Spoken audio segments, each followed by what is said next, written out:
ఏమని వివరించెదను నా దేవుని ప్రేమను, ఎంతని చెప్పగలను నా దేవుని కార్యములు.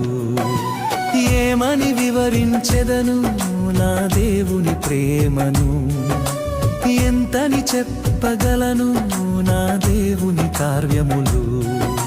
నీ కృపవర్షమే నాపై కురిపించినావు, నా యందు దయ చూపి నన్ను ఘనపరచినావు. నీ కృపవర్షమే నాపై కురిపించినావు, నా యందు దయ చూపి నన్ను ఘనపరచినావు.